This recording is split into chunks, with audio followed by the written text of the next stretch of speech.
नमः सिद्धिभ्यः।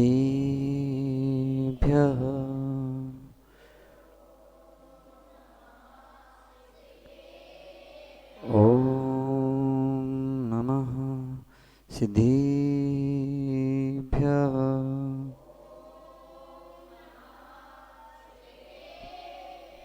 ॐ नमः सिद्धिभ्यः।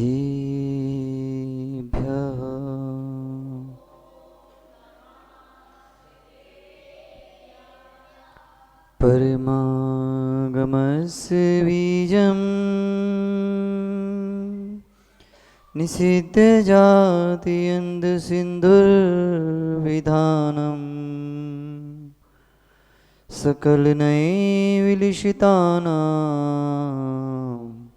विरोधिमतिनं नमाम्यनेकान्तम्। नमो अर्हन्ताणं नमो सिद्धाणं नमो आयरीयाणं नमो वज्रायाणं नमो लोय सवसाहोणम्।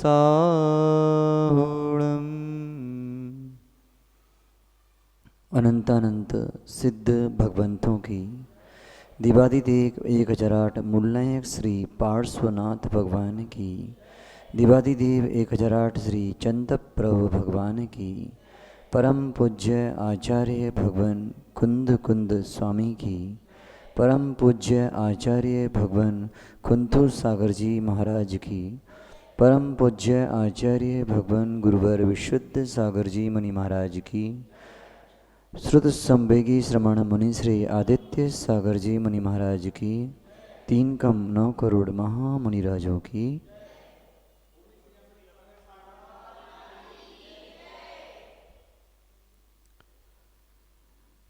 बंधुओं, हमारा परम सौभाग्य है कि भगवान की देशना को सुनने का अवसर प्राप्त हुआ और बिरले ही जीव हैं जो भगवान की देशना को सुन पाते हैं, और उन बिरलों में आप लोग भी हैं, क्योंकि उसका भी कारण है। वस्तु व्यवस्था संपूर्ण व्यवस्थित है। क्या? वस्तु व्यवस्था संपूर्ण रूप से व्यवस्थित है। कैसी है, किस कारण से है, ये आपको समझना है। आप यहाँ पर आए हैं, उसका कोई ना कोई कारण रहा, नहीं तो इतने समय आप कभी मंदिर नहीं आते। आते क्या? नहीं आते ना? तो कोई ना कोई कारण है, इसलिए ये कार्य दिख रहा है। माँ, एक छोटा सा प्रश्न करते हैं, फिर अपनी बात प्रारंभ करेंगे कि आपने रोटी तो बनाई होगी, तो कितने महीने में रोटी बन जाती है? हाँ, कितने मिनट में बन जाती है? बस कितने मिनट में? एक रोटी कितने मिनट में बनती है? हाँ, एक मिनट में। अभी भी सोच लो, 1 मिनट में बन जाती है रोटी? हाँ, बोलो बोलो, अभी समझ में आएगा, पूरा समझ में आएगा। एक रोटी को बनने में कितना समय लगता है माँ? कितने मिनट? 2 मिनट बस। अरे 2 मिनट तो बहुत कम हो गए। एक रोटी कम से कम 6 महीने में बनती है। अब कोई पूछेगा, महाराज जी कैसी बातें कर रहे हो, हम तो रोज बनाते हैं, आपने कहीं बनाई नहीं है। तो एक रोटी को बनने में भैया 6 महीने लगते हैं। कैसे? जब किसान गेहूं बोता है तब बालें आती हैं 4 महीने में, वो निकालता है, फिर वो गेहूं कहाँ जाता है, किसानों से बाजार में पहुंचता है, 1 महीने बाद आपके घर में आता है, आप 1 महीने तो सुखाते हो, फिर कहीं जाकर के पिसता है, फिर बेलन से रोटी बनती है। कितने महीने लगते हैं एक रोटी बनने में? कम से कम 6 महीने का समय लगता है। अपनी भूल सुधार लो। जैसे ये भूल आपको पता नहीं थी कि रोटी 6 महीने में बनती है, ऐसे ही आपको अभी तक पता नहीं चला कि भगवान कैसे बनते हैं, इसलिए आज तक हम यहाँ बैठे हैं। आया समझ में? नहीं आया? तो कोई भी कार्य को करने के पहले उनके कारणों को आपको जरूर ढूंढना चाहिए। माँ अभी विषय प्रारंभ करेंगे। ग्रंथ आपके सामने उपस्थित है, भाव त्रय फल प्रदर्शी, जिसकी वाचना शाम को 9 बजे ऊपर हो रही है। आप लोग नहीं सुन पाते, इसलिए आपके लिए यहाँ पर ये विषय रखा गया है। तो कारण समझो और कार्य को समझो। शुभम भाई क्या कर रहे हो? बताओ क्या कर रहे हो? एक छोटा सा प्रश्न तुमसे भी करते हैं। बताओ, ये इस कैमरे में मैं आ रहा हूं क्या? मैं आ रहा हूं क्या? देखो जरा, आ रहे क्या हम? उस लैपटॉप में हम आ रहे क्या? क्या आ रहा है? भैया क्या कह रहे हैं? प्रतिबिंब आ रहा है। यदि हम आते शुभम उसमें, तो हम यहां पर नहीं होते। अगर हम आते उसमें तो हम यहां नहीं होते, और हम होते नहीं तो वहां फोटो आता कैसे? तो कारण और कार्य की व्यवस्था समझो। यदि उस कैमरे के लेंस की स्वच्छता नहीं होती, देखो अंतरंग कारण उसका है। यदि कोई सामान्य वस्तु यहां रख दी जाए तो उसमें प्रतिबिंब आएगा क्या हमारा? नहीं आएगा ना। तो क्या आएगा? कुछ भी नहीं दिखेगा। एक कारण अंतरंग कारण होता है, एक कारण बहिरंग कारण होता है। बहिरंग कारण ये शरीर आदि है, अंतरंग कारण उसके लेंस की स्वच्छता है, जिससे हमारा प्रतिबिंब उसमें झलकता है। आप रोज दर्पण देखते ना? आदर्श में क्या देखते हो? आदर्श में, आदर्श में क्या देखते हो? अपना चेहरा देखते हो? नहीं देखते। लेकिन उस चेहरे के पीछे जो तुम्हारा नकली चेहरा छुपा है, उसको आज तक नहीं देखा। किसका? अपना नकली चेहरा। जो हमारे परिणाम हैं, अशुभ परिणाम हैं, उनको आज तक हमने नहीं देखा है। इसी कारण से आज तक मनु भाई, मनु नाम है ना आपका, घर में क्यों हो? केवल उसका एक ही कारण है। आचार्य भगवान स्वयं कह रहे हैं, गाथा पढ़ूंगा उसके बाद आपको विषय स्पष्ट हो जाएगा। यह जीव घर कुटुंब का त्याग क्यों नहीं कर पाता? विषय आपके लिए ही है कि आपने आज तक घर परिवार को क्यों नहीं छोड़ा। तो आचार्य भगवान कह रहे हैं, पुरो भवो भविया विषये निमग्नो बभूव भक्त्या हि कुलिंग भक्ता पूर्वोक्त संस्कार वशान न सक्तो भवेत सामोक्त गृहबंधु भार्यम। जो पुरुष पहले अनेक भवों में इंद्रियों के विषयों में निमग्न हो रहा था, अथवा भक्ति पूर्वक जो कुदेव कुशास्त्र और कुगुरुओं का भक्त बन रहा था, वह पुरुष अपने पूर्व भवों के संस्कार के निमित्त से अपने भाई, घर, बंधु, मित्र, स्त्री आदि का त्याग कभी नहीं कर पाता। समझ में आया क्या विषय लिखा है? कि जीव जब पूर्व के संस्कारवश क्या कहता है कि ये पुत्र मेरा है, ये भाई मेरा है, ये मकान मेरा है, ये घर मेरा है, किसके बस? पूर्व के जो संस्कार हैं। जैसे माँ पंखा चला दो एक बार तो क्या होता है? हवा आती है ना, फिर थोड़ी देर बंद कर दो तो तुरंत बंद हो जाता क्या? तुरंत रुक जाता क्या? नहीं रुकता ना। क्या होता है? संस्कार की बस वो चलता रहता है कुछ समय तक के लिए, जब तक उसमें स्थिरता नहीं आती, करंट नहीं जाता, तब तक वो रुकता नहीं है। ऐसे ही ये मोह रूपी संस्कार जो हमारे अंतरंग में बैठा है, उसके कारण हम घर परिवार को छोड़ नहीं पा रहे।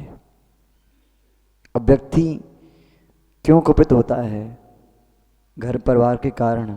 माना कि माँ आपके जो पति देव हैं, उनकी सारी बातें आपको अच्छी लगती क्या? लगती हैं? अच्छा मनु भैया, आपको अपनी देवी की सारी बातें अच्छी लगती क्या? नहीं लगती? फिर भी साथ में रहते क्यों नहीं रहते? क्यों? क्यों? चलाना है। वो क्यों चलाना है?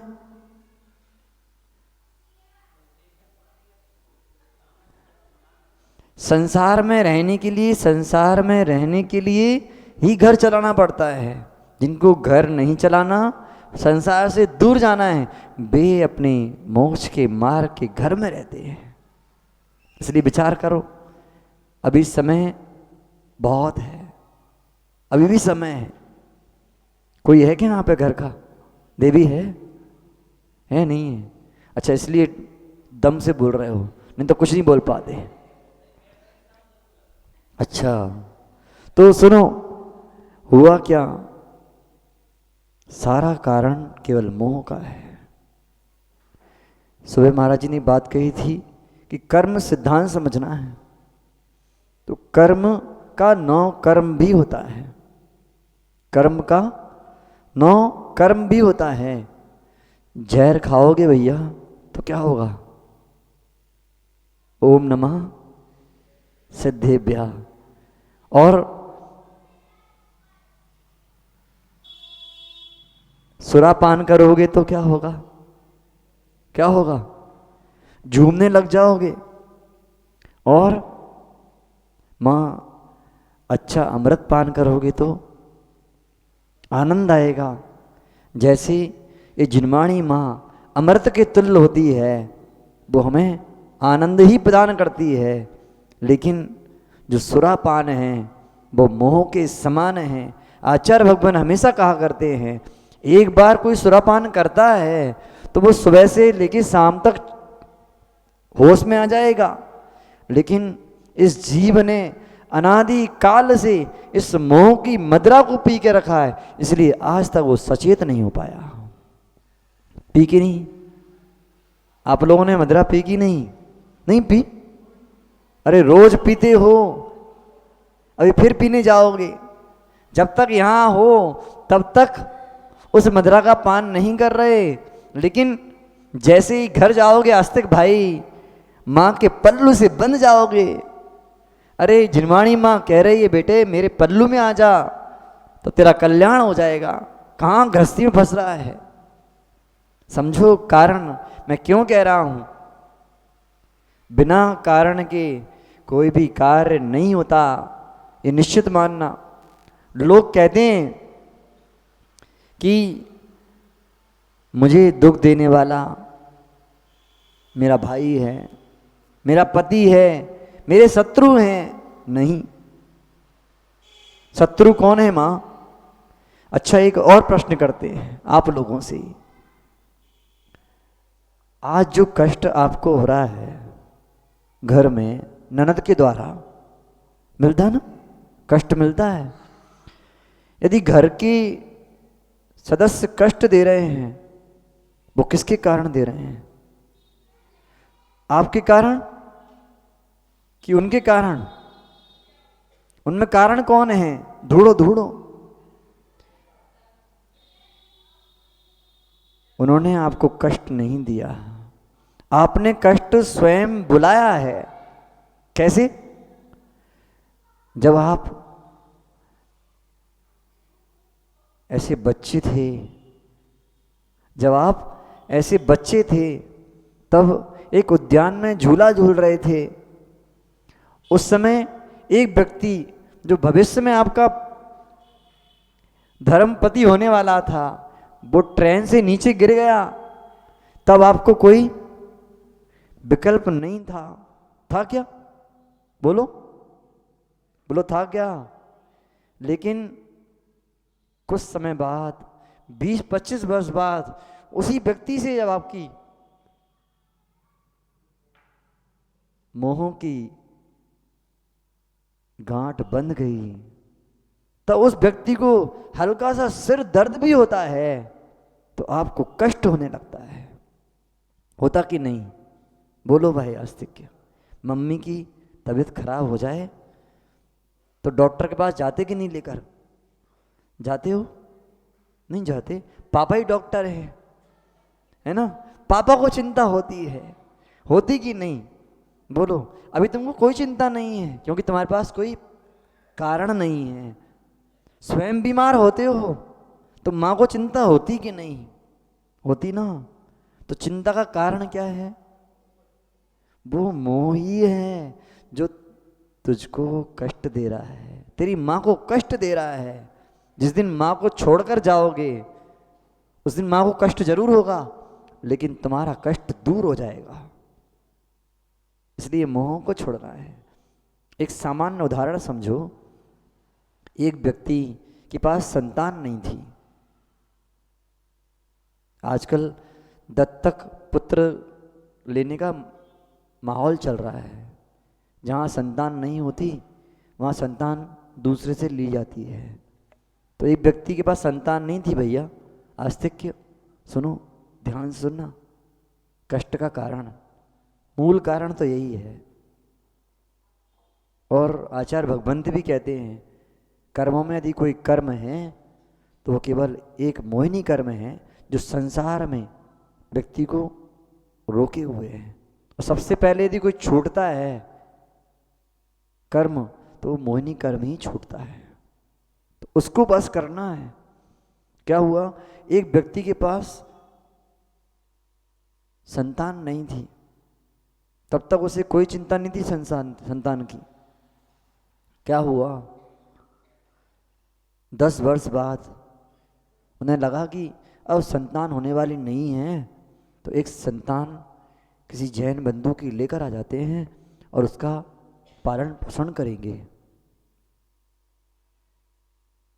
एक संतान लेकर आए। अभी तक कोई विकल्प नहीं था कि कौन बीमार हो रहा है, किसको पढ़ाना है, किसको लिखाना है, किसको खिलाना है, किसको पिलाना है, किसके लिए पैसा कमाना है। जैसे ही संतान आई, क्या हुआ? हल्का सा बुखार उसको चढ़ गया। अब व्यक्ति क्या सोचता है? कहते हैं 4 कदम चल लो तो व्यक्ति से मोह हो जाता है, उससे पहचान हो जाती है। शुभम, तुम हमको जानते थे क्या पहले से? अब हमको कुछ हो जाए तो जल्दी से भागोगे, अरे महाराज को लग गई, संभालो। किसके कारण हो रहा है सब? जब नहीं जानते थे तो कोई कष्ट नहीं था, अब जानने लगे हो तो कष्ट ही कष्ट है। बंदा जी जाकर के कष्ट ही तो हुआ। किसको जानने गए थे भाई?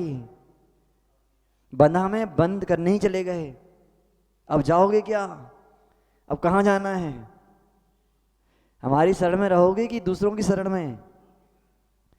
देखो, एक सामान्य व्यक्ति कह रहा है आपकी शरण में रहना चाहता हूं, फिर तो तुम प्रतिबुद्ध हो, ज्ञानी हो, आस्तिक भाई, सब कुछ जानते हो, क्या है क्या उपाधि है, क्या ग्रहण करना चाहिए, क्या ग्रहण नहीं करना चाहिए, सब पता है आपको। माँ, अग्नि में हाथ डालना पसंद करते हो क्या? बोलो, यहाँ अग्नि जल रही हो और हाथ डाल दोगे क्या उसमें? नहीं डालोगी ना। पता है कि अग्नि में हाथ डालते ही जल जाएंगे, पता है कि नहीं? पता है, सबको पता है कि अग्नि में हाथ डालते ही मैं जल जाऊंगा। लेकिन आज तक उस अग्नि को नहीं समझ पाए जिसे संसार में मैं भ्रमण कर रहा हूं। ये मोह अग्नि है, उसमें बार बार हाथ डालते हो, बार बार संसार में आते हो। तो क्या हुआ, उस पुत्र को लेकर आ गए 10 साल बाद। अब 1 वर्ष का हुआ, 2 वर्ष का हुआ, 3 वर्ष का हुआ, 4 वर्ष का हुआ, पढ़ाई की चिंता हो गई। उसको पढ़ाना है, अच्छे से स्कूल में ले जाना है, उसके लिए पैसे कमाना है, कहीं उसको कुछ हो ना जाए, इसलिए एक नौकर भी रख दिया कि भाई स्कूल तक छोड़ कर आना। क्या क्या करना पड़ता है, सब लोग आप भुगत भोगी हो कि क्या क्या करना पड़ता है। अभी बच्चा मचल जाए यहाँ पर तो शांत करने उनकी माँ पहुँचेगी बाहर कि भैया शांत हो जा, और नहीं होता तो विकल्प होता क्या? बोलो। अब 4 वर्ष का बालक हो गया, पढ़ाई बढ़ती गई बढ़ती गई। अब बच्चा कह रहा है मुझसे पढ़ते नहीं बन रहा है, मुझे कुछ समझ में नहीं आता, ट्यूशन लगाओ। तो ट्यूशन भी लगाती, स्कूल का खर्चा अलग, ट्यूशन का खर्चा अलग। फिर धीरे से एक दिन जन्मदिन आया उसका बच्चे का। बालक ने कहा पिताजी मुझे तो एप्पल का मोबाइल चाहिए है। तो मोहवश लाखों का मोबाइल भी जाकर बच्चे को दे देते हैं। देते कि नहीं? बोलो। अब धीरे धीरे वह बालक और बड़ा हुआ, आयु हो गई 21 वर्ष की। 21 वर्ष के बाद अब चिंता हो गई कि बालक तो बड़ा हो गया है, उसका भी विवाह करना चाहिए। सब मोह की संतान है, ध्यान रखना। वैसे चल रहा है मोह के लिए, हम घर क्यों नहीं छोड़ पा रहे हैं उसका कारण सुनना है। तुझे माँ की चिंता है बेटे कि अपनी चिंता है? बोल, किसकी चिंता है तुझे? किसकी? अपनी चिंता नहीं है तुझे, चिंता तुझे माँ की है कि माँ मैं अकेला हूं, माँ क्या करेगी।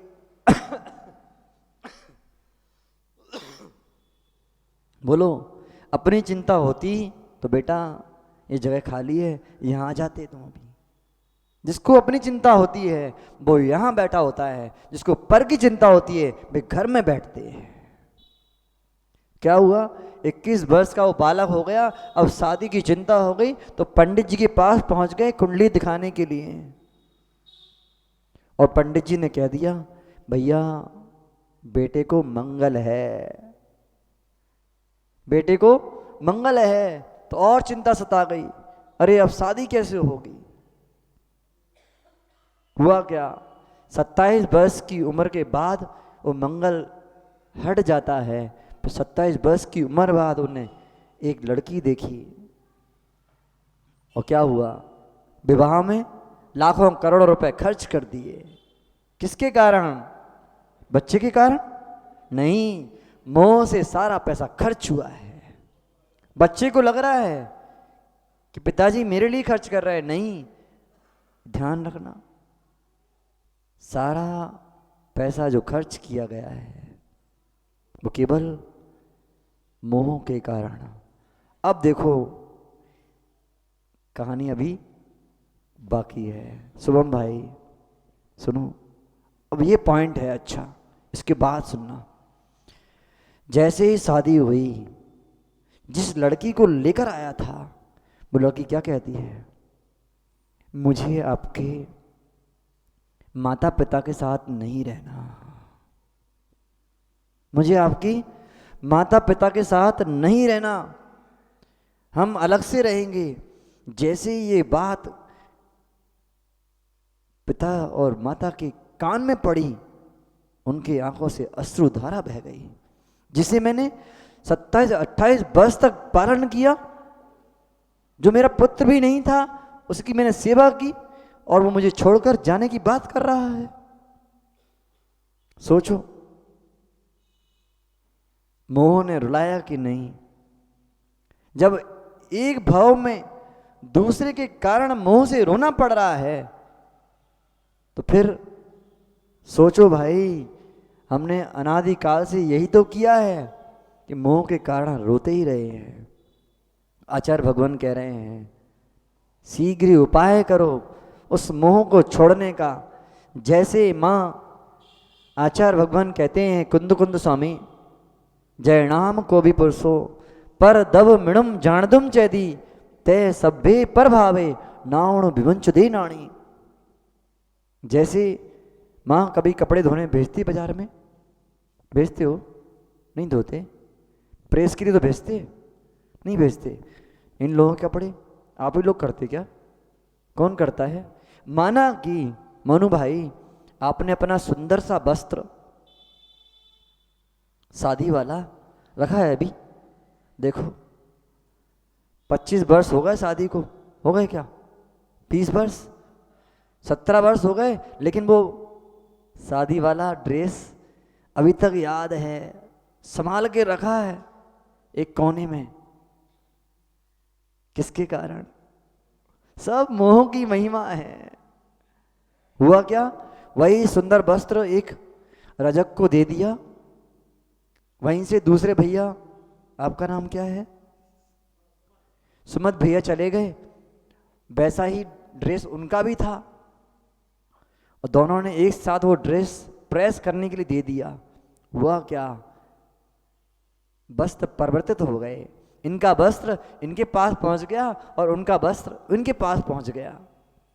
जैसे ही वो वस्त्र बाहर निकाला, अंधेरे में पहन लिया था, धीरे से देखा एक चिन्ह बना था, मोनू के नाम का एम लिखा हुआ था और सुमत के नाम का एस लिखा हुआ था। जैसे ही कोट पहना, देखा तो एस है, ये तो मेरा वस्त्र है ही नहीं। तुरंत ही उस वस्त्र को उतार दिया कि बोले मेरा वस्त्र नहीं है। जैसे उस वस्त्र को पहचान कर आपने उतार दिया कि वो वस्त्र मेरा नहीं है, समझ रहे कि नहीं?